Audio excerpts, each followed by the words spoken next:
अभिवादन स्वीकार कीजिए दोस्तों।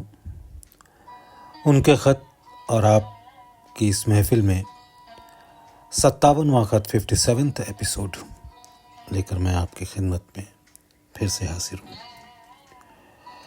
बाबूजी साहब ने ये ख़त मास्टर ईश्वर सहाय जी के नाम तारीख़ 1 सितंबर साल 1946 1 सितंबर 1946 को लिखा।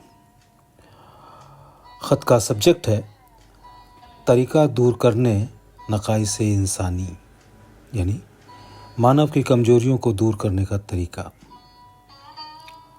ख़त यूं है। भाई मन तस्लीम, चिट्ठी मिली, हालात से आगाही हुई। मैंने जो डिक्टेट स्वामी जी महाराज का रवाना किया था उससे मतलब ये नहीं था कि आप काफ़ी समझ रहे हैं, बल्कि यह था मुवादा कहीं ऐसा ना हो कि आइंदा काफ़ी तरक्की को काफ़ी ना समझ जाएं। उसकी एहतियात थी। गुस्से की शिकायत जो अक्सर आपने तहरीर की है, अगर आप गौर फरमाएं तो ज़रूर उसका रंग बदला हुआ पाएंगे। तर्ज़ गुफ्तगू और बर्ताव के बारे में, यानी बातचीत करने के तरीके और व्यवहार के बारे में जो आपने जो तहरीर फरमाया है यानी लिखा है, उसकी अभ्यास की ज़रूरत है। अंदर की ताकत उसमें मदद देगी। मुमकिन नहीं कि नुक्से इंसानी यानी इंसानी कमज़ोरी अगर दूर करना चाहे और दूर ना हो सके। हिम्मत मर्दा मदद खुदा, पुरानी कहावत है। मुझको बरसें गुजर गईं। हज़रत किबला की सोहबत शौमी किस्मत से यानी दुर्भाग्य से 12 या 14 मरतबा से ज़्यादा नसीब ना हुई, मगर मेरा ये ख्याल नहीं हुआ कि मैं उनसे दूर हूँ। हमेशा अपने आप को नज़दीक ही समझा और इस बात से डरता रहा कि जब इतनी नज़दीकी है तो कहीं ऐसा ना होवे कि मेरा कोई काम आपको नागवार गुजर जाए। इस ख्याल ने भी मेरी मौजूदा हालत बताने में बहुत मदद की। फिर भी जो कुछ हो जाए, जितनी नज़दीकी महसूस हो सके अच्छा है।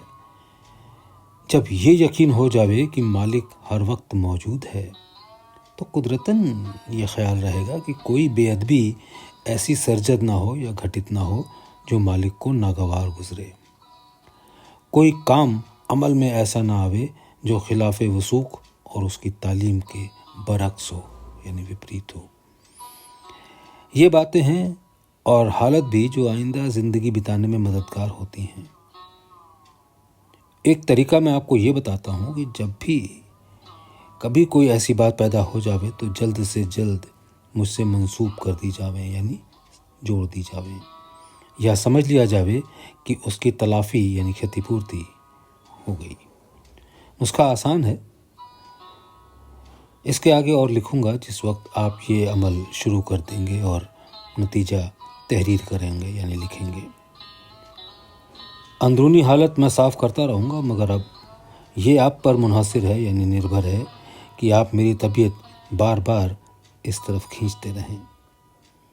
मेरे ख्याल को हरकत देना आप ही सबका काम है, वरना बारी बारी से मैं सब पर रुजू हो ही जाया करता हूँ। मैंने बहुत कुछ लिखा। बच्चों को दुआ गो रामचंद्र।